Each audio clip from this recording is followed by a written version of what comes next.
Bueno, mi nombre es Manuela Beltrán. Aquí vamos a hablar ahora sobre la segunda marcha mundial por la paz y la no violencia. Los integrantes de esta mesa son Gunther Alexander de Brasil, ciudadano del mundo, Wilfredo Alfsen de Chile y Rafael de la Rubia de España y Remigio Van Eys Chilaule, muy bien, de Mozambique. Bienvenidos. El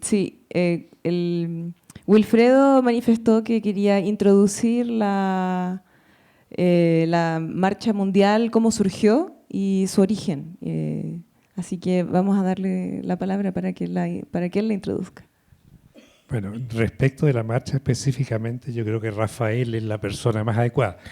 Pero el contexto es que esto a principios de los 70 o a finales de los 60 surge este movimiento humanista que responde a dos elementos y dos inquietudes que existen en la juventud en esa época y que yo creo que siguen existiendo actualmente y siguen vigentes, que es una preocupación por el sentido de la vida y una preocupación por la cuestión social. Es decir, llegar a la conclusión de que no hay sentido en la vida si todo termina con la muerte, y encontrar que hay muchas respuestas a eso, pero no encontrábamos que las respuestas eran satisfactorias para nosotros. Y el otro tema es la cuestión social. Nacemos en un mundo, en un lugar que no elegimos, no elegimos ni nuestra raza, ni nuestra ubicación geográfica, ni siquiera la época en que nacimos. Y nos encontramos con una situación dada. Y esa situación dada ya en ese momento, y yo creo que se mantiene vigente, es buena para unos pocos, pero no es buena para todos. Y entonces de ahí empiezan a surgir estas ideas de cómo hacemos para profundizar en nosotros y avanzar y encontrar un sentido de vida, y por otro lado, cómo hacemos algo para cambiar la sociedad. Pensamos que el progreso de unos pocos, por ejemplo, finalmente es el progreso de nadie, y que no habrá paz social ni justicia social si no es de todos y para todos. Y en esa dirección van surgiendo organizaciones que van dando respuestas, y una de esas organizaciones es la que, por iniciativa de nuestro amigo, yo diría Rafael de la Rubia, surge en algún momento y pone esta marcha mundial para tratar de atacar el tema de la violencia, porque si no resolvemos ese tema y no creamos conciencia, no hay futuro. No hay futuro para nosotros, para nuestros hijos, para nuestros nietos. O sea, la violencia está además metida en nosotros mismos, y si no la superamos, no hay mucho futuro. Eso un poco. Muchas gracias. Bueno, la pregunta también tiene que ver ahora, lo que les quería que cada uno manifestara era cómo llegó cada uno a la marcha mundial. O sea, primero que cuenten un poco de su experiencia, de cómo fue el año pasado, pero también de cómo se organizó o cómo llegaron a ella, para cada uno. La marcha mundial tiene que ver con Mundo sin Guerras. Mundo sin Guerras surge en un contexto en el cual, en la línea que planteaba Wilfredo, en esa dirección de imaginar un futuro mejor, no solo para nosotros a nivel personal, sino a nivel social, se plantea el tema de esa aspiración de un mundo sin guerra, sin violencia, un mundo de colaboración, esa nación humana universal que se plantea dentro del humanismo. A mí me tocaba vivir en Rusia en ese momento, estaba hablando de los años 90, y viendo toda la dinámica de bloques, todo el tema armamentístico, encontrarme con españoles que fueron niños deportados de la guerra a Rusia, salieron barcos llenos de niños por una confrontación bélica, haberlo vivido en la propia familia. Mi madre, por así decir, venía de la parte del régimen, por así decir. Mi padre venía de los republicanos. Bueno, toda esa situación hace detonar que en algún momento, si la humanidad va a seguir y puede seguir avanzando, las guerras no son posibles. No son posibles, sobre todo por el potencial bélico que cada vez es mayor y cada vez países más pequeños tienen acceso a las armas nucleares, tienen acceso a herramientas de devastación nunca antes vistas en el planeta. Entonces, en esa hipótesis de que aspiramos a una nación humana universal, bueno, para mí, así lo configuré en la cabeza, el día antes de configurarse la nación humana universal, tenían que acabarse las guerras. No es posible estar en la nación humana universal, pero que sigan existiendo guerras. Entonces, de ahí se puso y tratamos de organizar esa acción de Mundo sin Guerras y, consecuentemente con ella, surgió apuntar a crear conciencia. En Europa, sobre todo, el tema de la paz estaba más o menos instalado, pero el tema de la no violencia como metodología de acción sonaba a cosa oriental, bueno, un hindú, en el mejor de los casos, ¿no? O un norteamericano, hablamos de Gandhi, de Martin Luther King, y desconocido totalmente Silo, como uno de los que han hecho un aporte importante también en esa dirección, pero ya aquí, en esta zona, en Latinoamérica. Así que de ahí, y por otras razones de activismo durante muchos años, surgió la idea de que, ¿por qué no?, un día, que gente común, gente se pusiera a caminar y fuera una forma de denuncia. Caminamos y caminamos para los que no tienen voz, los que no tenemos voz, para mostrar nuestro rechazo. Eso confluyéndolo con que hay una aspiración, lo vemos con los móviles, lo vemos con las redes sociales, lo vemos con la comunicación, con el transporte. Hay una vocación de mundialización, ¿no?, de conocer este planeta, de encontrarnos, ¿no? Recuerdo un escritor español, Pío Baroja, él hablaba de que la incultura, bueno, se resuelve, por así decir, con educación, leyendo libros, pero el racismo, por ejemplo, que es uno de los elementos sobre los que se basa hoy mucho de esa intransigencia que hay en el mundo, se resuelve viajando, o el viajar ayuda a resolver eso. Así que de ahí surgió, y cuando planteamos esa idea, lo primero que nos encontramos es ¿y con qué recursos se van a hacer? ¿Quiénes le financian? Cuando decimos que no hay que yo me voy a pagar mi viaje, que va a ser una acción colaborativa donde cada uno va a asumir sus competencias y nada, no vamos a depender de nadie para no estar atados de manos ni ideológicamente.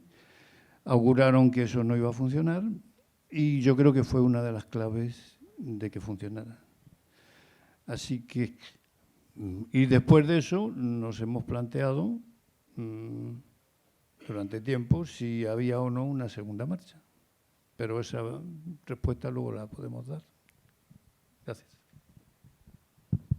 Quizás podría compartir un poco de lo que me enganchó por inicio a la marcha, a la primera marcha mundial, que fue en 2009 hasta el 2 de enero de 2010, por tanto a casi 10 años atrás.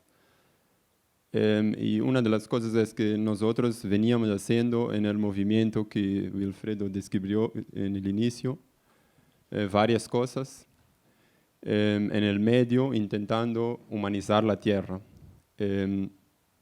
Y creo que otras organizaciones, otras personas también estaban haciendo sus cosas, inclusive en la mesa anterior se compartió como un poco de algunas acciones que desde otras corrientes de pensamiento, otras corrientes de acción se estaban haciendo. Y para mí fue Fue muy inspirador ver en la marcha una posibilidad real, específica, concreta, de unir a como todas estas expresiones progresistas de gente intentando hacer cosas. Es muy difícil hoy día hacer algo mundial conjunto sin recursos muy grandes por detrás, sin poderes establecidos.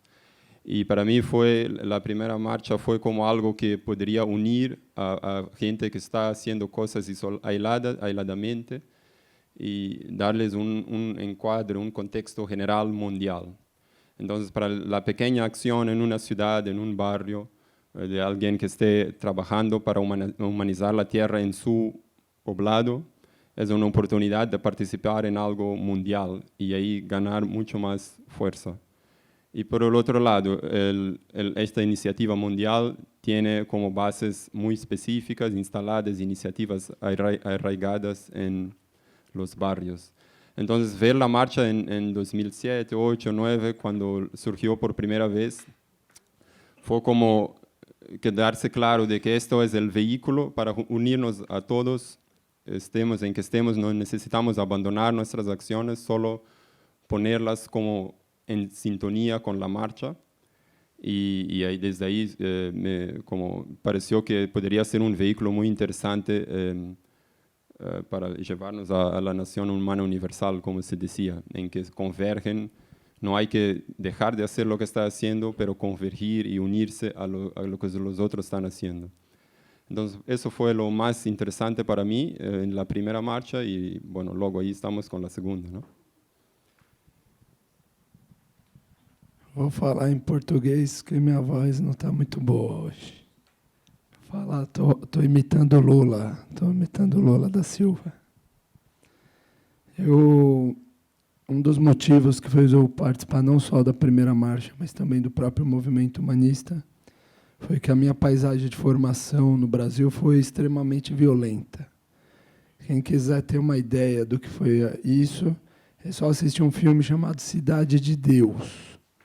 É um pouco por aí a paisagem, com muitas armas, muita gente morrendo todas as semanas. Então, nesse contexto tão violento, onde todo mundo estava armado, se matando, comecei a descobrir, de adolescente, o Gandhi e depois o Silo, né? Então, foi como uma espécie de saída, um respiro para essa situação tão violenta que existia. E a primeira marcha, para mim, ela foi rompeu minhas crenças, porque eu também duvidei no começo de que era possível, tal qual estava planejado, né? E depois foi muito além, né, do que eu acho que a gente poderia esperar. A primeira marcha que aconteceu há 10 anos atrás. E é isso, hoje eu vou falar bem pouquinho. Muchas gracias.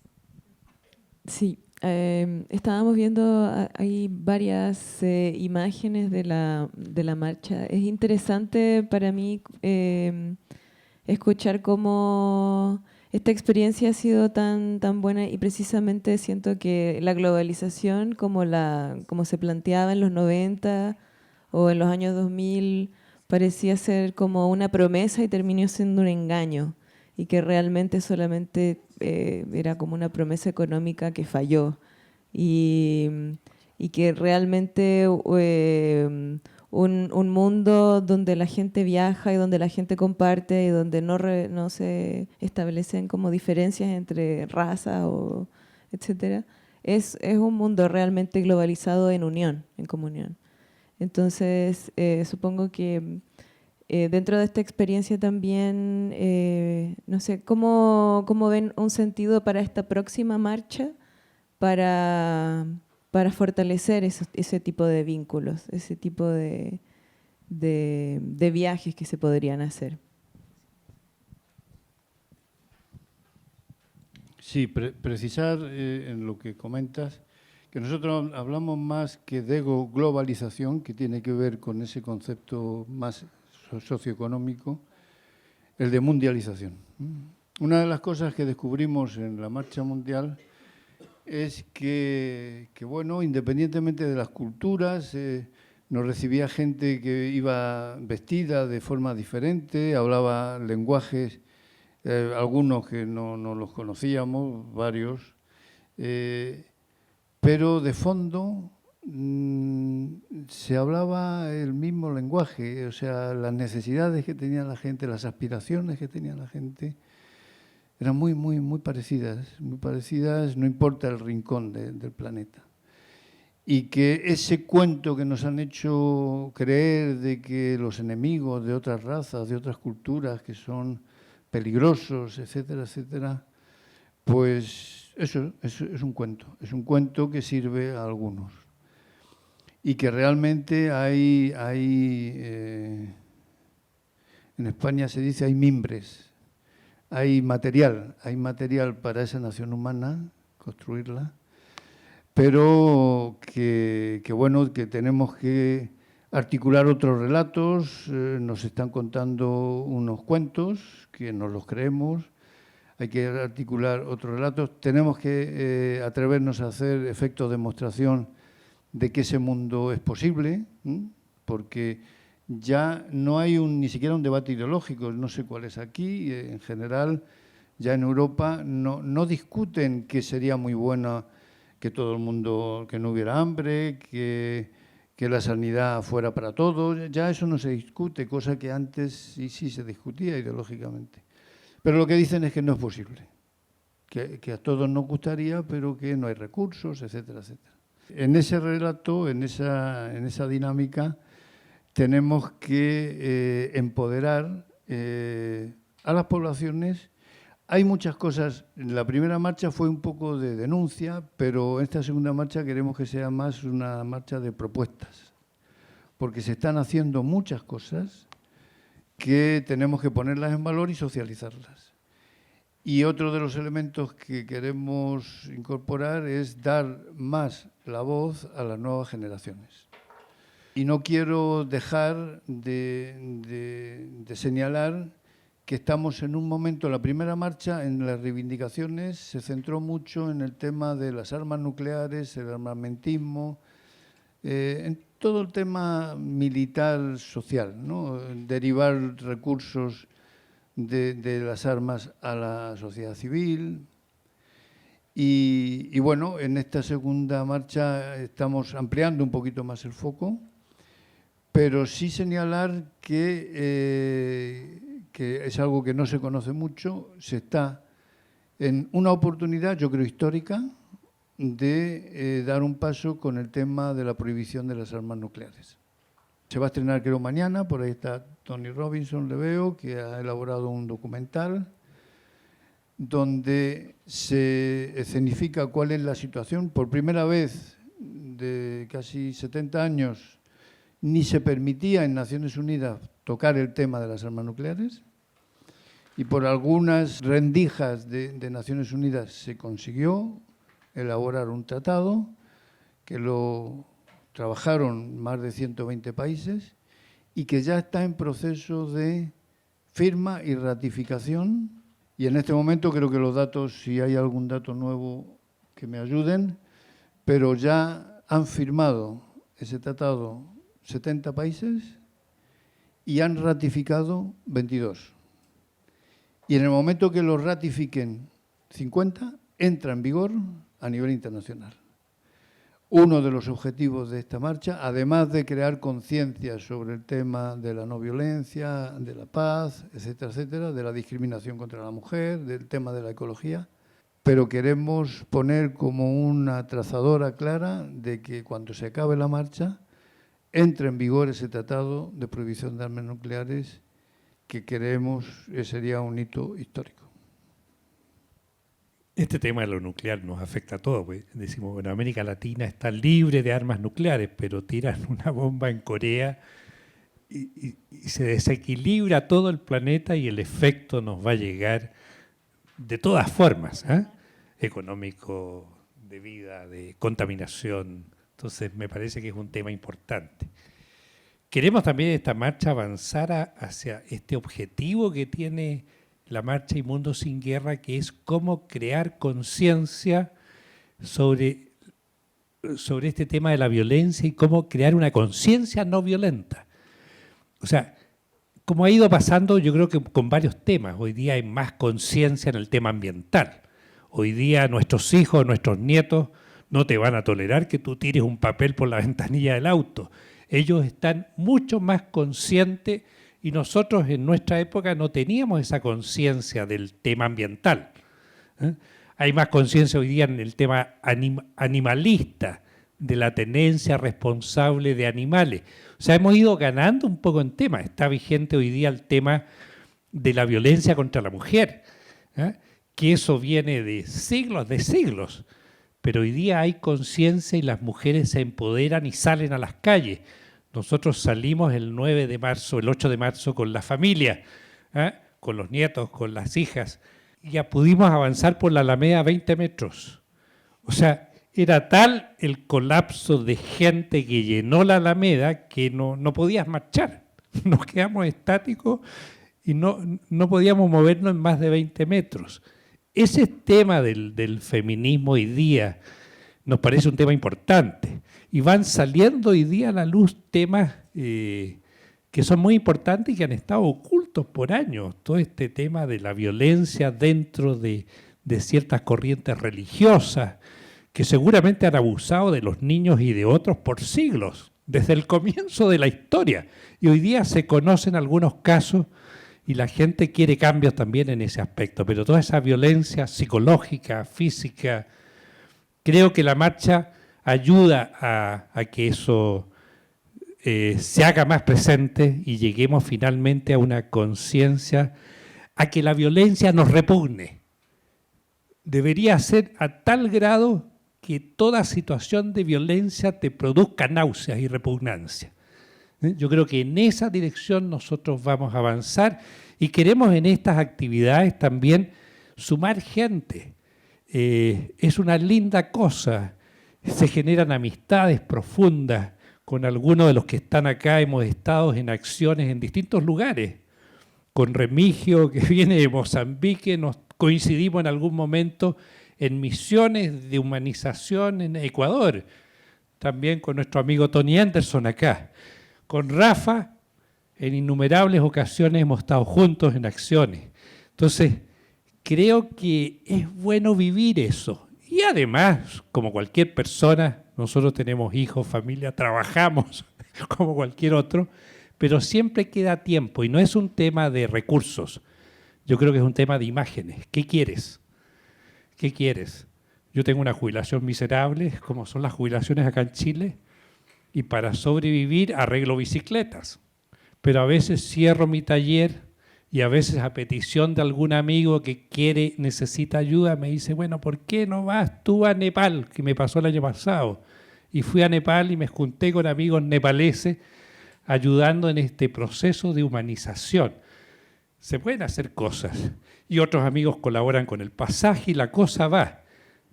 Somos internacionalistas, tenemos que mundializarnos. Lo que creemos es muy provincial a veces. Nosotros que hemos viajado nos hemos encontrado de repente con anécdotas de gente que te cuenta en algún país del Asia, por ejemplo, decir, mira, ¿te acuerdas de tal persona? Sus padres se preocuparon de él, le encontraron una esposa y ahora es feliz. Y uno dice, bueno, pero ¿cómo? Y no pierdes la libertad de enamorarte. Y resulta que los matrimonios en Occidente, que supone que uno elige, a veces duran muy poco. A veces en 6 meses ya hay conflicto y ellos a veces que dan esta posibilidad a las familias, a veces son matrimonios que duran para siempre.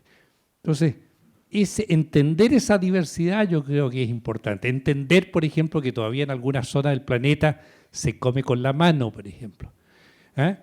Y uno dice, bueno, pero ¿cómo con la mano? Y cuando viene un occidental, por supuesto, te acercan servicios occidentales. Pero cuando tú ves que esa persona toma el alimento, hace una bolita entre el pescado y el arroz, y sin ponérselo a la boca te dice, esto está muy bueno. Esto está muy bueno. Ya el tacto le agrega a esa comida un sentido adicional que es interesante. Eso es lo que vamos encontrando en las distintas culturas y creo que vale la pena vivirlo y la invitación es, vamos a hacer esto, pero queremos que mucha gente se sume a estas experiencias y que nos ayuden a humanizar la Tierra. Gracias. Vamos a hacer una última, 2 comentarios bien cortitos porque ya vamos a tener que empezar a terminar, ¿vale? No sé qué decir para cerrar, ¿no? Pero vengo de Mozambique, en África, y como probablemente ustedes saben, es un continente donde ha habido muchas guerras, y desde guerras causadas por fuerzas afuera de África, luego también adentro, entre pueblos africanos, ya son muchos siglos de guerra. Y a veces se cuenta la historia como si fuera la historia de las distintas guerras que sucedieron una após la otra. Y hoy ya está muy arraigado en la creencia general que la guerra hace parte de la historia humana y que siempre va a ser así. Y nosotros creemos que no, que la guerra tiene que dejar de ser una forma de resolver conflictos. No que los conflictos no sigan existiendo, probablemente por algún tiempo todavía habrá conflictos, pero la guerra no puede ser un mecanismo para resolverlos, para arreglarlos. Entonces, de eso queremos dar ese paso y creo que la marcha va a ser un contributo muy importante. Nos quedamos muy contentos de ver que va a haber, como de esta iniciativa, tornarse cíclica. Tenemos nosotros, principalmente la gente joven, les gusta mucho el Mundial de Fútbol cada 4 años, los Juegos Olímpicos cada tantos años, y por qué no un evento que sea por lo más esencial, la paz y la no violencia. ¿Por qué que no hay un evento también mundial en que participa mucha gente cada 4, cada 5 años? Entonces, para nosotros marcar este hito cada 5 años va a ser como decisivo para llevar la humanidad a un destino mejor de lo que parece ahora. Y ojalá en estas marchas África pueda eliminar definitivamente las guerras como forma de resolver conflictos. De mi parte, me pareció un gran cambio respecto a la primera marcha, un cambio positivo, enfocarse en las escuelas, las universidades, en los jóvenes y no tanto en las personalidades como el primero, que siguen, ¿no? Que pueden adherir. Pero nos decía Rafa cuando llega hace algunos días en Chile, que ahora el enfoque mayor va a ser en producir símbolos humanos, tal cual como esos que se pueden ver en la pantalla, en escuelas, o como aquel de Filipinas que tuvo como 16.000 personas y ha sido muy impactante.